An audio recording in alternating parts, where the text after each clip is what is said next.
Sampun. Assalamualaikum warahmatullahi wabarakatuh. Ila hadrat Nabi Mustafa Sayyidina Muhammadin sallallahu alaihi wasallam wa alihi wa ashabihi wa azwajihi wa dhurriyyatihi wa ahli baiti wa auladihi al-kiram khususan sayyidina Ali. Thumma ila jamil anbiya wal mursalin wal awliya wa syuhada wa salihin. Sallallahu hadrati Syekh Bihamid Muhammad Muhammad sallallahu jawhari ila hadrati Syekh Masyadid. ثم إلى حضرة أرواح شيخنا وأستاذنا ثم إلى جميع من حضر أجمعين شيء لله لهم الفاتحة أعوذ بالله من الشيطان الرجيم بسم الله الرحمن الرحيم الحمد لله رب العالمين الرحمن الرحيم مالك إياك نعبد وإياك نستعين اهدنا الصراط المستقيم صراط الذين أنعمت عليهم غير المغضوب عليهم ولا الضالين. Bismillahirrahmanirrahim.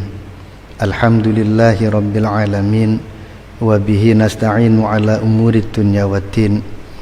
Ashhadu an la ilaha illallahul malikul haqqul mubin wa ashhadu anna sayyidana Muhammadan abduhu wa rasuluh shadiqul wa'dil amin.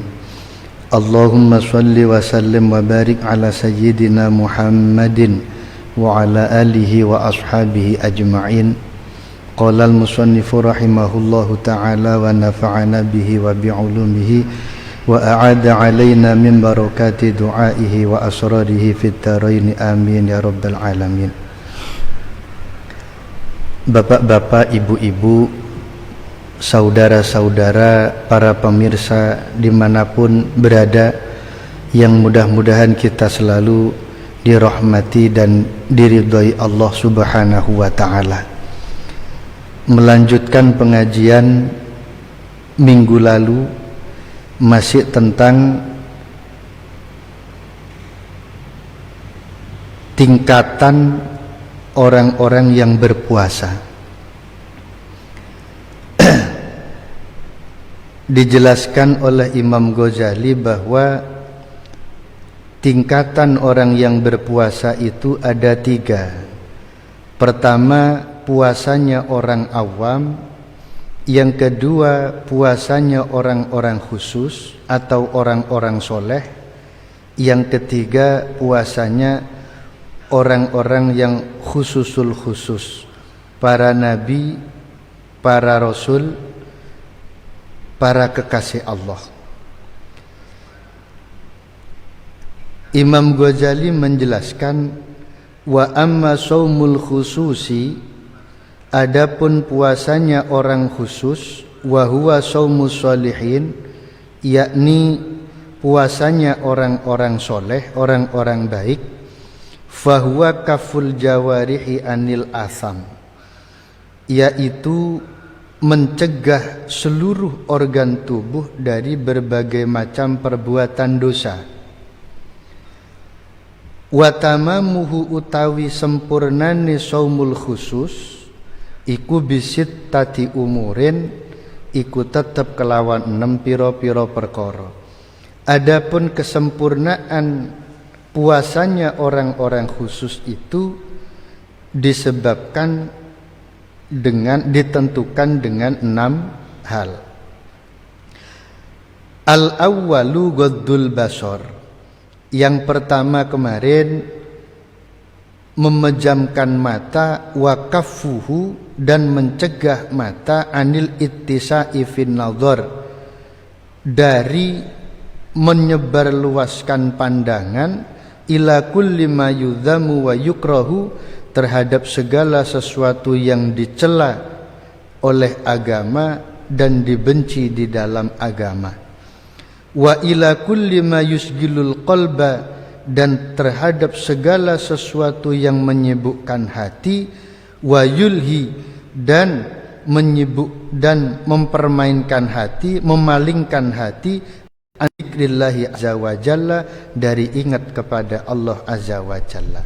Artinya puasanya orang-orang soleh itu bisa sempurna kalau pertama bisa memejamkan mata mencegah mata, menjaga mata dari memandang segala hal yang dicela dalam agama dan tidak diperbolehkan dalam agama, apapun itu bentuknya. Ini yang pertama. Maka kalau kita ini ketika melaksanakan puasa bisa mampu mengendalikan pandangan dari hal-hal yang dilarang oleh agama, insya Allah puasa kita termasuk orang-orang yang soleh. Lalu yang kedua kata Imam Ghazali, atsani utawi kang kaping pindho iku hifdzul lisani, ngrekso lesan, menjaga lidah, anil hadyani, saking ngomong ora ana gunane, dari berbicara yang tidak ada gunanya, wal kadhibi, dan bohong, wal ghibati, lan rasan-rasan, wan namimati, lan adu-adu, wal fahsyi, lan ngomong kotor, wal jafai, lan ngomong kasar, wal khusumati, lan tukaran, wal mirai, lan gawe-gawe, wa ilzamuhu, lan oleh netepi wong asyukuta ing meneng, wa syughluhu, lan ketungkule wong bidzikrillahi subhanahu, kelawan eling marang Gusti Allah subhanahu wa ta'ala, wa tilawatul Qur'an, lan maca Qur'an. Imam Ghazali menjelaskan yang kedua, puasanya orang soleh itu bisa sempurna kalau pandai menjaga lidah, pandai menjaga mulut. Dijaga dari apa? Dijaga dari segala bentuk ucapan yang tidak diperbolehkan atau dilarang dalam Islam. Di antaranya anil hadyan, berbicara tidak karuan, banyak bicara tapi isi pembicaraannya tidak ada, banyak bicara tapi nggak jelas arahnya kemana. Ini orang-orang soleh tidak diperbolehkan berbicara semacam ini, sebab banyak bicara tapi tidak ada gunanya, hanyalah sia-sia. Artinya apa? Kita diajarkan oleh agama, daripada bicara panjang lebar tapi tidak ada gunanya, lebih baik diam. Diam lebih baik daripada ngomong tapi tidak ada manfaatnya. Ini yang pertama. Lalu yang kedua, menjaga lidah, menjaga mulut dari wal kadhibi, bohong. Bohong yang dilarang oleh agama. Sebab ada bohong itu tidak dilarang dalam agama. Imam Ghazali menjelaskan bohong itu haram atau tidak bukan dipandang dari sisi bohongnya, tapi dipandang dari sisi efek kebohongan itu sendiri. Jadi dampak dari kebohongan itu baik apa jelek, ini yang menentukan hukum bohong. Rasulullah Muhammad sallallahu alaihi wasallam bersabda, al-kadhibu la yasluhu illa fi thalathin. Bohong itu tidak boleh kecuali dalam 3 keadaan. Pertama kata Rasul, fil harbi, bohong dalam kondisi perang. Jadi kalau ada orang bohong dalam suasana perang, sepanjang kebohongan itu membawa kebaikan untuk negaranya, membawa kebaikan untuk agama, membawa kebaikan untuk orang-orang terdekatnya, maka ini diperbolehkan. Umpama Dulu waktu zaman penjajahan, Pangeran Diponegoro sembunyi, Pak. Nah, dicari-cari oleh Belanda. Ada anak buah atau prajuritnya Imam Pangeran Diponegoro ditanya, kamu tahu Pangeran Diponegoro berada? Prajurit bilang, "Tidak tahu." Padahal si prajurit tahu bohong yang seperti ini diperbolehkan dalam Islam. Kenapa? Kondisinya kondisi perang. Kenapa berbohong diperbolehkan? Karena perang itu adalah darul khida, tempat atau keadaan yang penuh dengan siasat dan tipuan. Maka berbohong untuk kebaikan negara, berbohong untuk kebaikan teman, bohong untuk kebaikan agama diperbolehkan dalam Islam. Tidak apa-apa. Bahkan ada kalanya kita harus berbohong untuk kebaikan. Lalu yang kedua kata Rasul, wa rajulun yuslihu bihi bainatnain. Bohongnya seseorang untuk merukunkan dua orang yang sedang bertengkar, ini juga diperbolehkan. Tidak haram, boleh, bahkan justru dapat pahala. Bahkan justru dapat pahala. Kenapa? Untuk merukunkan dua orang yang sedang bertengkar. Umpama jenengan punya teman, Pak. Satu saat ketemu di jalan, kondisinya lemes. Jenengan tanya, "Mas, kok lemes?" Temennya jawab, "Iya Mas." "Kenapa?" "Ada masalah sama istri." "Kenapa?" "Istri saya sudah mukanya enggak cantik, banyak tingkah." "Banyak tingkah gimana?" "Iya, saya tinggal kerja, masukin cowok ke rumah." Sampean bohong, Pak. Sampean bohong. "Mas, kemarin saya ketemu istri sampean."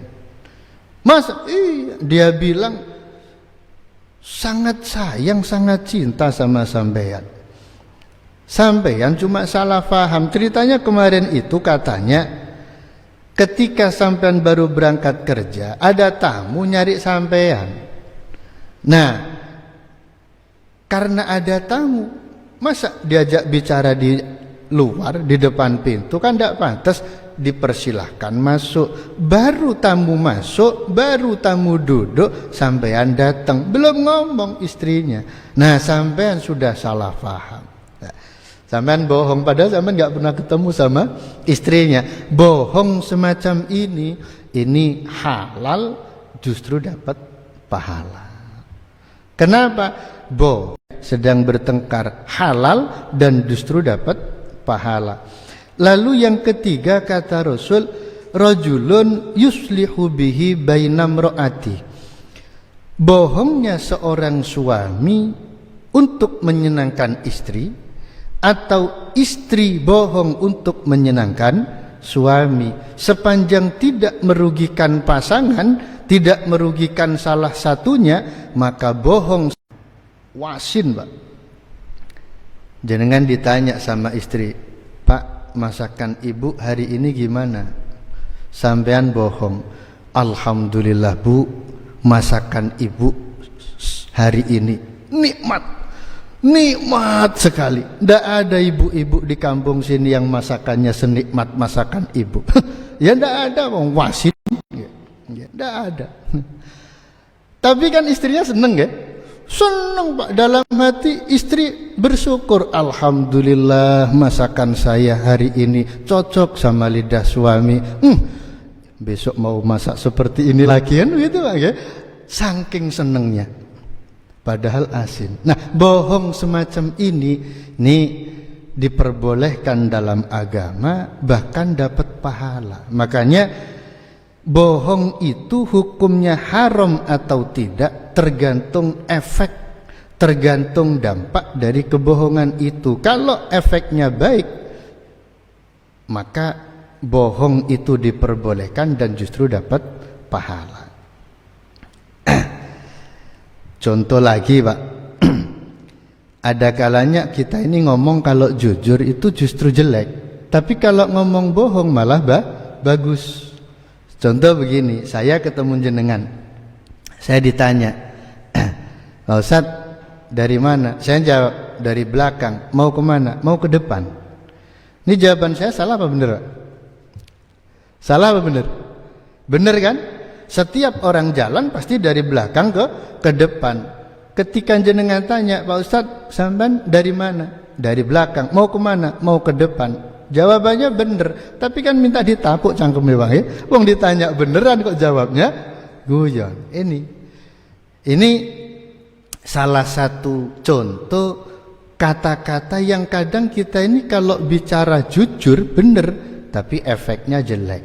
Maka prinsipnya lebih baik bohong tapi diperbolehkan dan mendapat pahala daripada jujur tapi efeknya jelek. Nah, ketika kami nggak ngerti ya Rasul, Allah dan Rasulnya dan utusannya yang lebih tahu. Lantas Rasul bersabda, "Idza dzakarta akhaka bima yakrah fahuwal ghibah." Ketika kamu menceritakan atau menyebut saudaramu dengan sesuatu yang dia benci, maka itu adalah ghibah. Jadi kriteria ghibah itu ada, maka itu termasuk kategori ghibah.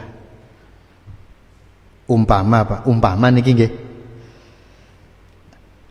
Ada sekelompok laki-laki membicarakan istri saya, muji istri saya, ngomong, saya kalau lihat istrinya Pak Rofik gitu, saya tidak suka sebagai suami, saya pasti suudzon.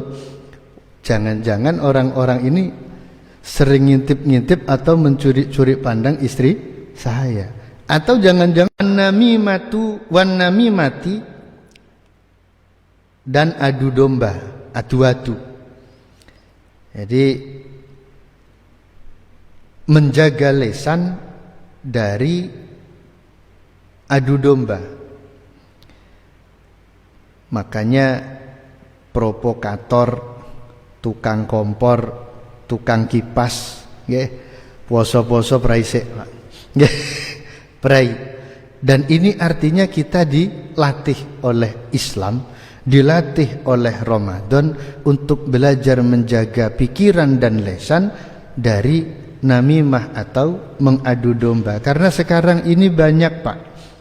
Salah satu bentuk namimah, salah satu bentuk adu domba adalah banyaknya kiriman-kiriman WA ya, yang isinya itu memprovokasi masyarakat tentang berbagai macam hal ya. Contoh ada kiriman WA di wilayah A, ada 10 keluarga, bukan 10 orang, 10 keluarga yang positif terkena corona. Maka seluruh masyarakat tidak diperbolehkan melintasi apalagi diem di wilayah A. Ya. Ini kalau memang tidak benar, Pak, ini masuk kategori namimah. Kenapa? Provokasi. Makanya kita ini mari belajar untuk tidak tambah memanas-manaskan kondisi. Kalau memang tidak tahu kebenarannya, tidak usah ngomong, tidak usah kirim WA. Sebab dengan kita nambah-nambahi omong, dengan kita semakin banyak kirim WA, semakin memperkeruh suasana, semakin memanaskan suasana. Haram, dosa. Termasuk lagi wal fahsyi, berbicara kotor, berbicara jorok, haram.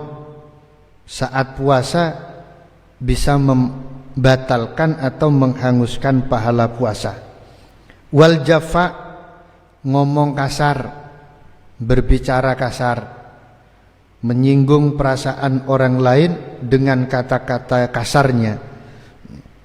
Apalagi sengaja membikin-bikin cerita, buat-buat kata yang bertujuan sengaja untuk menyinggung perasaan orang lain. Haram. Wal khusumati, dan pertengkaran. Berbicara yang isinya itu menjelek-jelekkan orang lain, terlepas itu benar atau salah. Kalau memang niat menjelek-jelekkan orang lain, haram. Tidak ada orang bertengkar itu kata-katanya memuji-muji lawannya, tidak ada. Pasti menjelek-jelekkan lawan. Termasuk wal mirai, pura-pura. Nah, ini omongan-omongan, pembicaraan-pembicaraan yang harus dijaga oleh orang-orang soleh saat berpuasa. Karena itu termasuk bagian dari hifdzul lisan. Termasuk lagi wa ilzamuhus sukuta wa syughluhu bi dzikrillah subhanah. Selalu diam artinya jaga mulut, tidak banyak bicara, daripada banyak bicara salah mending diam. Wa syughluhu bi dzikrillah, dan sibuk dengan zikir kepada Allah Ta'ala, wa tilawatil Quran, dan membaca Al-Quran. Ini bagian kedua yang bisa menyempurnakan puasanya orang-orang soleh atau orang-orang khusus. Fahadha shaumul lisan, ini adalah puasanya lesan. Jadi puasanya orang soleh adalah menjaga seluruh organ tubuh dari perbuatan-perbuatan yang diharamkan dalam agama.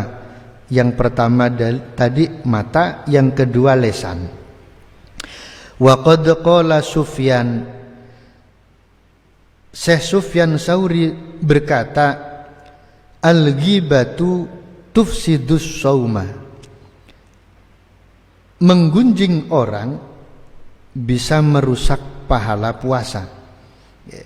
Jadi orang kalau puasa, tapi ketika saat dia berpuasa menggunjing atau membicarakan aib orang lain, maka puasanya rusak, pahalanya hilang. Warawa Laithun an Mujahid, Syekh Lais meriwayatkan dari Imam Mujahid, khoslatani yufsidani syiyam, ada dua kebiasaan, ada dua perilaku yang bisa merusak puasa. Pertama al-ghibatu, menggunjing orang. Yang kedua wal kadzibu, dan bohong. Berarti berbicara bohong dan membicarakan aib atau kejelekan orang lain bisa merusak puasa. Wa qala sallallahu alaihi wasallam, Rasulullah Muhammad sallallahu alaihi wasallam bersabda, innamas saumu, angin pestine utawi puasa iku junatun, tameng. Fa idza kana, mongko nalika ana sapa ahadukum salah siji nira kabeh iku iman puasa, fala yarfath, mongko aja ngomong kotor, aja gawe kotor sapa ahadukum, wala yajhalan, aja bodho sapa ahadukum. Rasul bersabda, sesungguhnya puasa itu adalah tameng. Tameng bagi orang yang berpuasa. Fa idza kana ahadukum sha'iman, maka ketika salah satu di antara kalian sedang berpuasa, fala yarfath, maka jangan berlaku kotor, jangan berbuat kotor, jangan berbicara kotor, wala yajhal, dan jangan bersikap bodoh. Wa inimru'un qatalahu, dan jika ada seseorang ngajak tengkar atau ngajak perang, au syatama, atau mencaci, falyakul, maka sebaiknya dia berkata inni shaimun, inni shaimun. Sebaiknya dia berkata, sungguh aku sedang berpuasa, aku sedang berpuasa.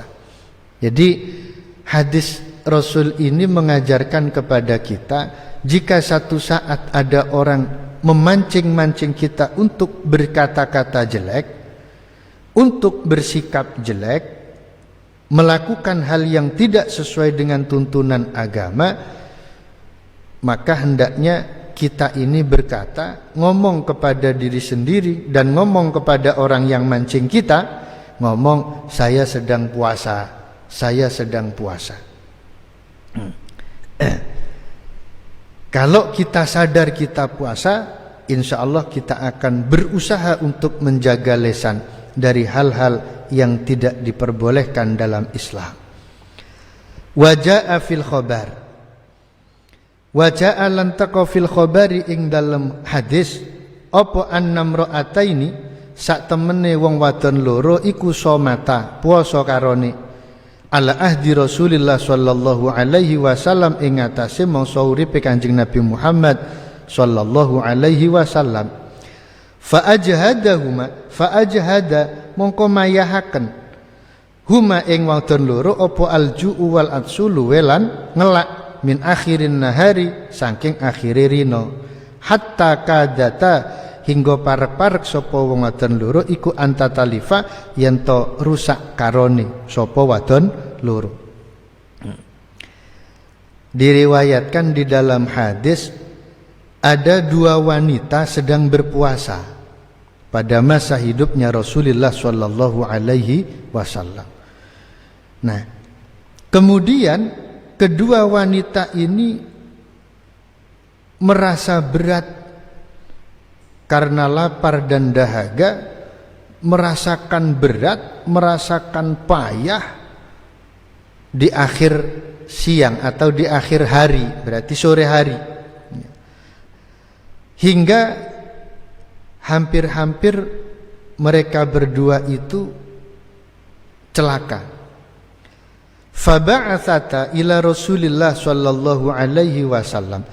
Kemudian dua wanita ini mengirim utusan kepada Rasulullah sallallahu alaihi wasallam, yasta'dinahu fil iftar, minta izin kepada Rasul supaya diperbolehkan untuk berbuka puasa.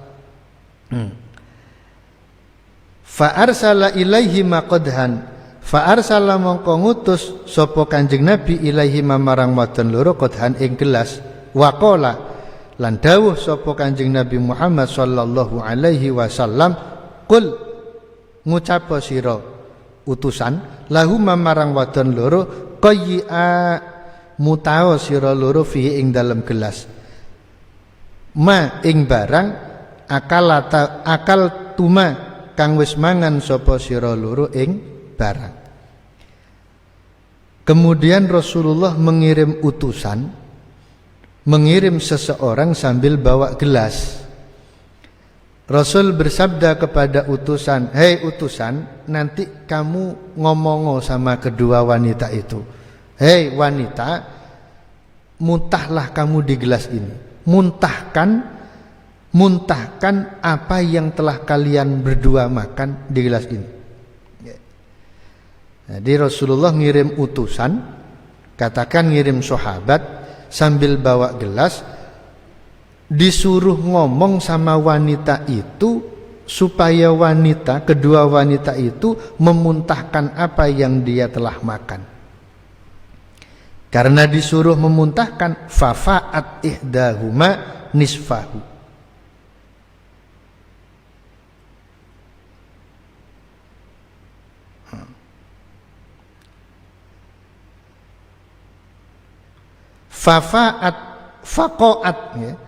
Faqoat nuli muntah sapa ihdahuma salah sijine wadon loro, nisfahu ing separone ma'akal tuma. Kemudian salah satu dari kedua wanita itu memuntahkan sebagian apa yang telah dimakan. Ketika muntah rupane daman getih, abiton kang seger, walah man lan daging gori dontur kang anyar. begitu muntah yang keluar itu darah segar dan daging baru, daging segar. Wa fa'atil ukhra mithla dzalik, yang lain wanita yang satunya juga memuntahkan hal yang sama, hatta mala'atahu, hingga muntahnya kedua wanita itu memenuhi gelas yang dibawa oleh sahabat utusan Rasul. Fa'ajaban nasu min dzalik, kemudian banyak orang yang melihat dan takjub melihat peristiwa itu.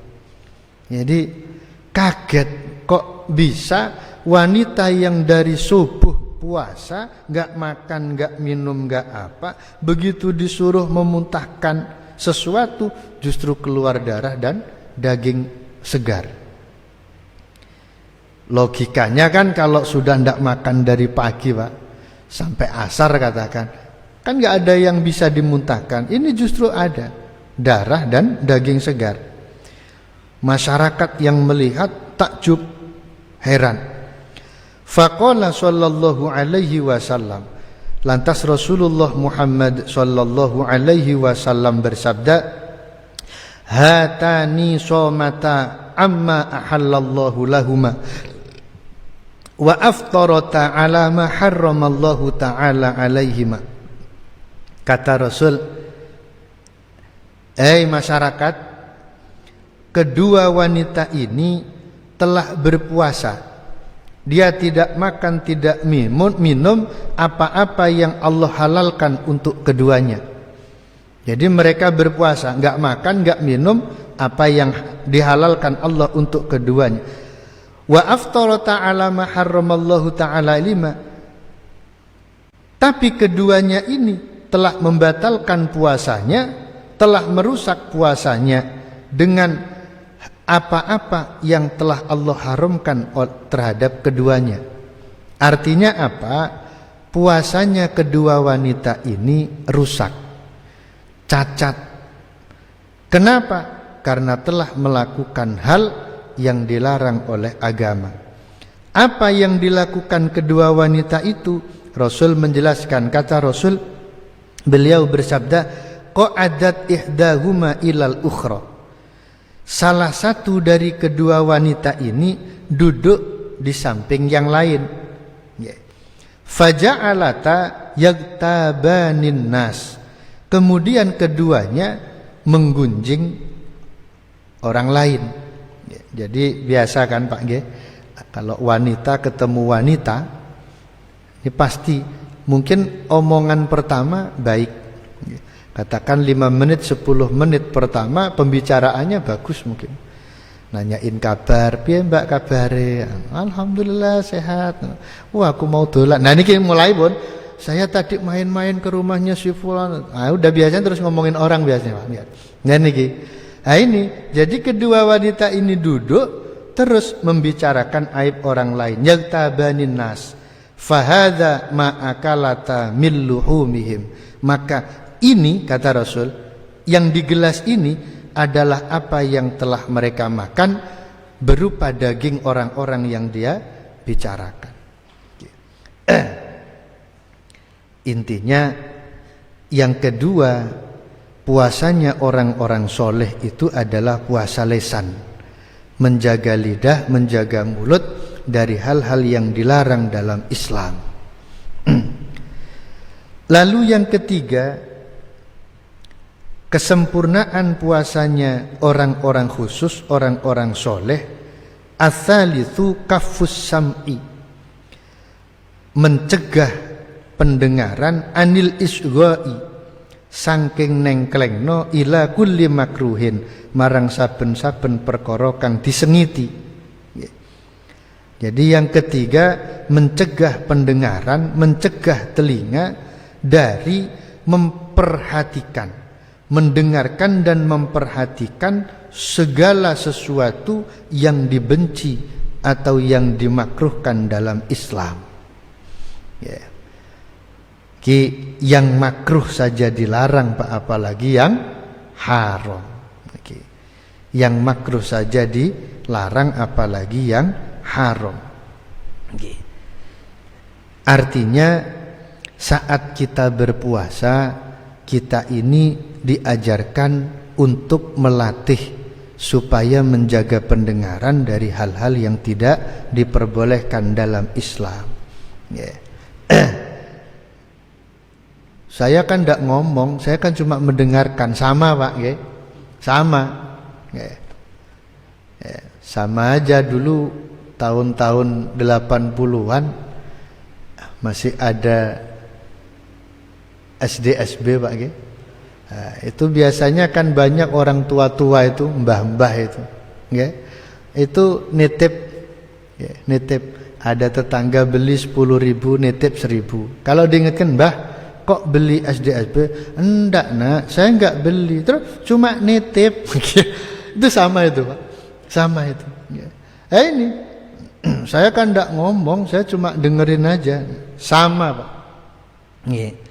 Kata Imam Ghazali, li'anna kullama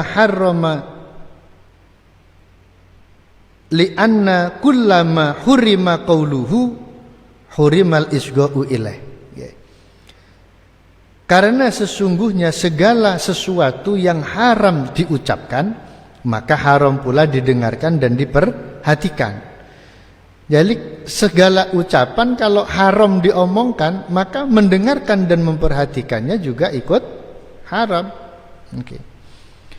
Walidzalika, dan karena hukumnya sama, sawallahu azza wa jalla, maka sawwa madaaken sapa Allah azza wa jalla bainal mustami'i ing dalam antarane wong kang ngrungokaken wa akilis suhti lan wong kang mangan barang haram.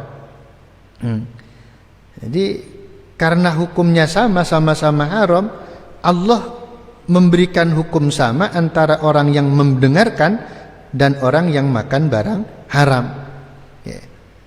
Artinya begini, umpama ada orang jualan Pak, ada orang jualan sepeda motor. Nah, jenengan dengar sepeda motornya cacat, umpama ban dalamnya sudah tembelan banyak, terus ada besi apanya sudah, katakan sudah retak mau patah. Yang dagang bilang, oh sepeda ini bagus Pak, semua masih baru, bannya baru, semua baru, bagus. Jenengan dengar, diam, tidak berusaha untuk mengingatkan, diam. Apalagi seneng sambil cengenges guyu-guyu ngaten nggih. Lah, ketika orang yang jual sepeda dapat uang, nggih, dia kan berarti makan uang haram karena kebohongan. Jenengan juga dapat hukum haram karena apa? Mendengarkan sesuatu yang haram. Makanya sesuatu yang haram diucapkan, haram pula didengarkan, diperhatikan. Allah memberikan hukum yang sama antara orang yang mendengarkan dan orang yang makan barang haram. Faqala ta'ala, lantas Allah Ta'ala berfirman, samma'una lil kadhibi akaluna lisuh. Jadi orang-orang masuk neraka itu penyebabnya salah satunya adalah samma'una lil kadhib, suka mendengarkan kebohongan, akaluna lisuhti, suka makan barang haram. Ini yang ketiga, mencegah atau menjaga pendengaran dari mendengarkan sesuatu yang dilarang dalam agama. Walidzalika qala sallallahu alaihi wasallam, al-mughtabu wal mustami'u syarikani fil itsmi. Al-mughtabu utawi wong kang rasan-rasan, wal mustami'u lan wong kang ngrungokno iku syarikani sekutonan karone fil itsmi ing dalem dosa. Orang yang menggunjing dan orang yang mendengarkan sama-sama mendapatkan dosa. Ar-rabi'u utawi kang kaping papat iku kafu baqiyatil jawarihi, nyegah sekerine pira-pira gauta anil asami saking pira-pira dosa. Nggauta sing pundi minal yadi bayane saking tangan warijli lan sikil. Wa anil makarihi lan saking pira-pira perkara kang disengiti. Wa kaful batni lan nyegah weteng anis syubuhati saking subhat pira-pira perkara subhat waqtal iftari ing dalam waktu buka. Yang keempat, puasanya orang-orang soleh, orang-orang khusus itu bisa sempurna dengan cara kafu baqiyatil jawarihi anil asam, menjaga dan mencegah organ-organ tubuh yang lain dari perbuatan dosa, selain lesan, selain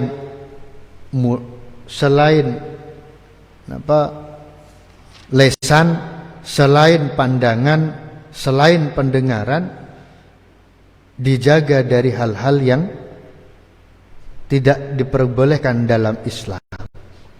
Berupa apa? Minal yadi warijli, berupa tangan dan kaki. Jadi tangan kita dijaga, kaki kita dijaga, supaya tidak digunakan untuk hal-hal yang dilarang oleh agama.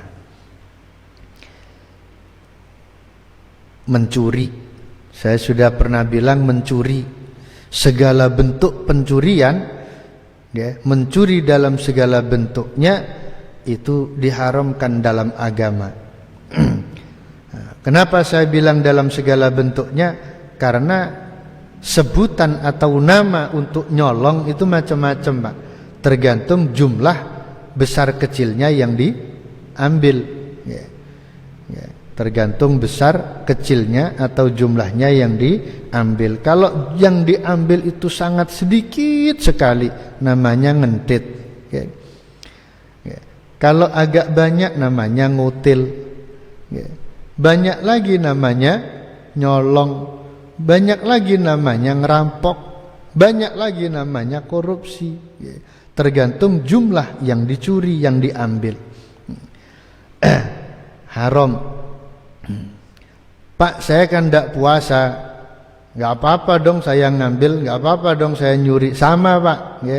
Puasa nggak puasa, nyolong haram, ya. Ya. Ya kan?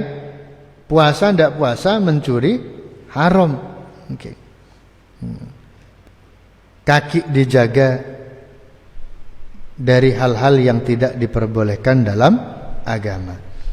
Termasuk wakaful batni anis syubuhat waqtal iftar. Menjaga perut dari makanan atau minuman, dari segala apapun yang tidak jelas halalnya saat berbuka. Kita ini diajarkan oleh Ramadan supaya jadi orang yang zuhud, jadi orang yang memperhatikan kehalalan apa yang kita makan dan kita minum. Kalau memang tidak jelas hukum halalnya, jangan.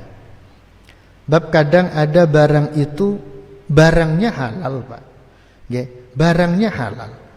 Tapi karena satu keadaan maka tidak jelas halalnya. Contoh begini, ada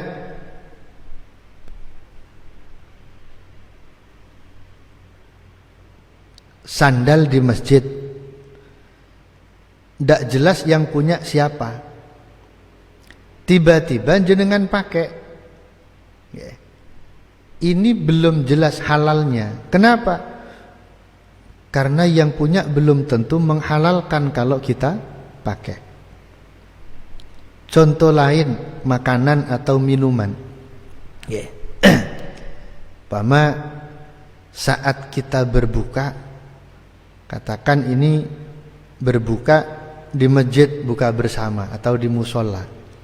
Biasanya kalau buka bersama itu kan masing-masing sudah ada jatahnya, Pak. Nggih kan? Masing-masing sudah ada jatahnya. Nah, tiba-tiba ada orang baru datang, ada satu jatah, orangnya lagi ke kamar mandi. Dia tidak tahu kalau orangnya sebetulnya ada, yang punya ada, cuma kamar mandi, langsung ambil saja makanan yang ada tanpa tanya terlebih dahulu. Nah, Ini bisa jadi begitu yang dari kamar mandi datang, makanannya hilang, pasti dia akan kecewa, Pak. Nggih kan? Ngersuloh, makanan saya kok diambil, jatah saya kok diambil. Ini masuk kategori subhat. Termasuk barangkali ada orang punya usaha dagang. Saat transaksi, pembelinya nggak puas, pembelinya nggak ikhlas, pembelinya nggak ridho atas barang yang dibeli. Ini kan walaupun transaksinya mungkin sah, tapi karena nggak ridho, akhirnya kurang halal atau bahkan tidak halal. Yang seperti ini. Makanya Imam Ghazali mengajarkan kepada kita, saat berpuasa, ayo kita latihan menjaga perut dari makanan, minuman, atau segala apapun yang masuk di perut dari yang subhat. Yang subhat aja dijaga, apalagi yang haram. Fala makna lis-shaumi wa huwal kafu anit ta'amil halal thummal iftaru anil haram. Fala makna mongko ora ono artiku maujud li shaumi kaduwe puasa wa wala utawi wong iku al kafu nyegah anit ta'am sanging panganan al halal kang halal, thummal iftaru nuli buka sapa wong nuli thumal iftaru nuli buka anil alal haram ing atase perkara haram. Maka tidak ada gunanya puasa dia mencegah makanan yang halal, artinya tidak makan yang halal selama berpuasa, kemudian berbuka dengan menggunakan barang yang makanan minuman yang haram. Nggak ada gunanya. Jadi puasa yang seperti ini fungsinya cuma untuk menggugurkan kewajiban puasa Ramadannya gugur, cuma pahalanya hilang. Kenapa? Karena ditutup atau berbuka dengan makanan minuman yang haram. Famithalu hadza shaimi, mongko utawi perumpamaane contone ikilah wong kang puasa iku mithaluman ngumpamani wong ya beni kang bangun sapa wong kisron ing omah utawa istana, wa yahdimu lan ngrubuhaken sapa wong misron ing kutha. Jadi perumpamaan orang yang berpuasa tapi bukannya dengan menggunakan makanan minuman haram, maka seperti orang yang bangun rumah satu istana tapi menghancurkan semua rumah satu kota. Jadi ada orang pengen buat rumah besar, katakan istana, satu rumah, Pak, tapi menghancurkan rumah-rumah seluruh kota. Ini kelihatan apanya, Pak? Ketok napa nih? Ketok goblok ya. Demi satu rumah rela mengorbankan sekian rumah satu kota. Niki ini sama dengan ada orang kepingin mendapatkan uang ya, banyak, tapi salah cara. Ada orang katakan jual ikan, Pak, kulak itu bahasa Indonesia ya, kulak ya. Ada orang jual ikan laut, kulak di pasar Badung dijual di pasar Donganan. Kelihatan apanya, Pak? Kelihatan ruginya. Lah Donganan tempatnya ikan kok nggih. Kulak ikan di pasar Badung dijual di Tunganan kelihatan goblok. Ini sama itu. Kayaknya kata Imam Ghazali, orang puasa sahurnya halal, makanannya halal, minumnya halal, tapi berbukanya menggunakan makanan minuman yang haram atau syubhat, sama seperti orang yang bangun satu rumah tapi rela menghancurkan rumah satu kota.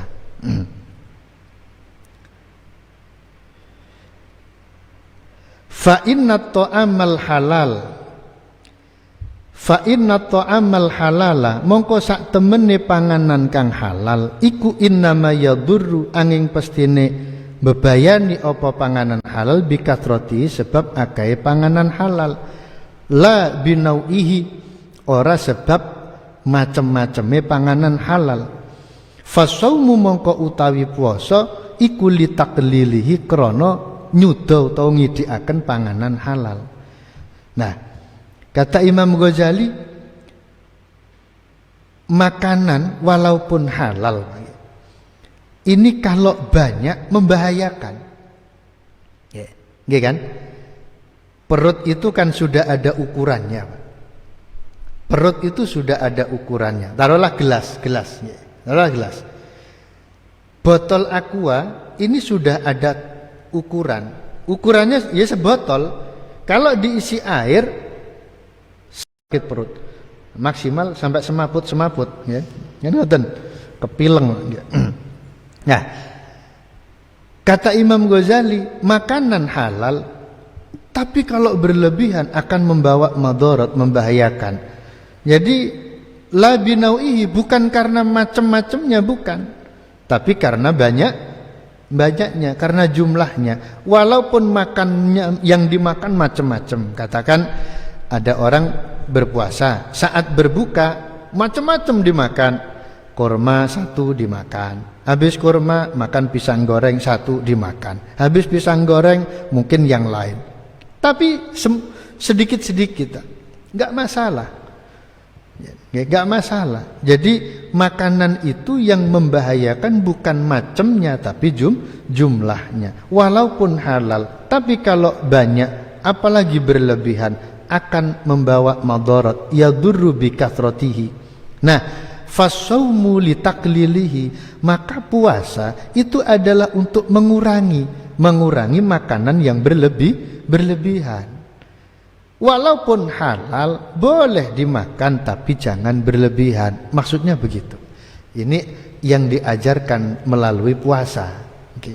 Boleh kita makan tapi jangan berlebihan. Fasaumu litaklilihi.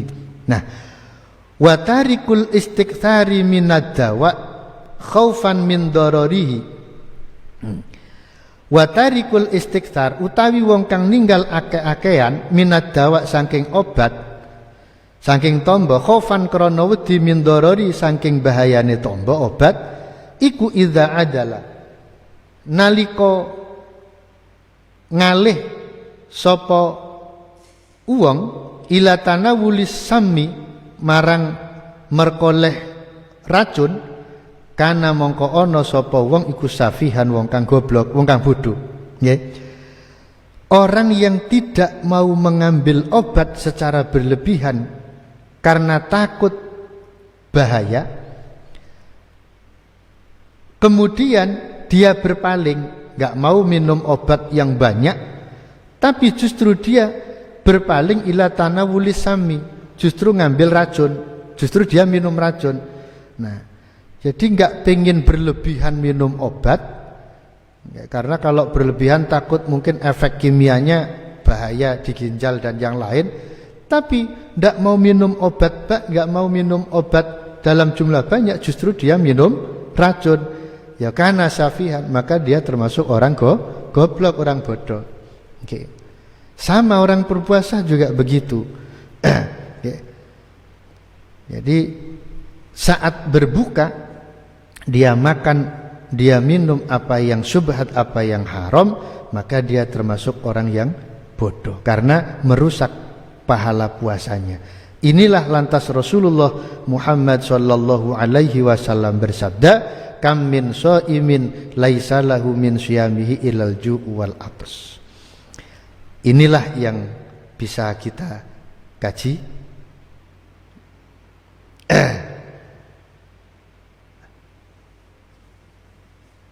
Mudah-mudahan manfaat. Mudah-mudahan manfaat. Jadi intinya yang menjadi penyempurna ibadah puasa bagi orang-orang soleh, orang-orang khusus itu 6. Pertama, menjaga mata. Yang kedua, menjaga mulut atau lesan. Jadi puasa mata, puasa lesan, puasa mulut, puasa lidah. Yang ketiga, menjaga pendengaran, puasa telinga. Yang keempat, menjaga seluruh organ tubuh termasuk tangan dan kaki dari hal-hal yang dilarang oleh Islam. Termasuk menjaga perut dari makanan dan minuman yang tidak halal. Tidak halal ini bisa syubhat, bisa haram. Nah, Rasul bersabda, kam min shaimin laisa lahu min siyamihi ilal ju' wal atas. Banyak orang yang berpuasa tapi dia cuma mendapatkan lapar, mendapatkan haus dan lapar dari puasanya. Kenapa? Banyak faktor yang menjadi penyebabnya. Salah satunya karena makanan yang dimakan sebagai pembuka puasa atau buka puasa itu tidak halal. Maka kata Imam Ghazali menafsiri hadis ini, faqila huwallazi yuftiru alal haram. Jadi orang yang berpuasa tapi cuma dapat lapar dan dahaga itu adalah alladzi, orang yuftiru yang berbuka puasa alal haram, menggunakan makanan atau minuman yang haram. Jadi tidak dapat pahala. Puasa yang dia kerjakan cuma berfungsi untuk menggugurkan kewajiban. Wakila huwallazi yumsiku anit ta'amil halal wa yuftiru ala luhumin nas bil ghibah. Ada pendapat lagi yang dimaksud hadis kamin shaimin laisa lahu min saumihi ilal ju' wal ats itu adalah orang yang dia berpuasa dari makanan yang halal tapi wa yuftiru ala luhumin nas bil ghibah. Dia berbuka dengan daging orang lain melalui ghibah. Wa huwa haramun, itu juga haram. Ada lagi pendapat waqila huwallazi la yafadu jawarihahu anil asam.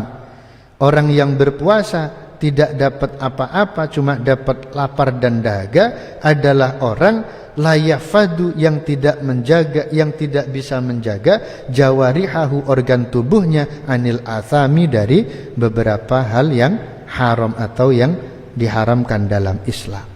Inilah 4 hal yang telah kita kaji, mugi-mugi manfaat. Yang kelima dan yang keenam insyaallah pertemuan depan. Ada pertanyaan? Betul. Oke, mari kita tutup dengan doa. Mudah-mudahan ilmu yang kita dapat Allah jadikan ilmu yang manfaat, bisa menjadi penyempurna ibadah kita kepada Allah. Bismillahirrahmanirrahim. Alhamdulillahirabbil alamin. Allahumma shalli wa sallim wa barik ala sayyidina Muhammad wa alihi wa ashabi ajma'in. Allahumma barik lana fi ulumina wa umurina wa hayatina wa zawjatina wa auladina wa talamidina wa arzaqina wa amwalina wa kulli syai'in a'taitana warhamna bi rahmatika ya arhamar rahimin. Rabbana atina fid dunya hasanah wa fil akhirati hasanah wa qina adzabannar. Wa sallallahu ala sayyidina Muhammad wa alihi wa sahbihi wa sallam walhamdulillahi rabbil alamin. Fatihah.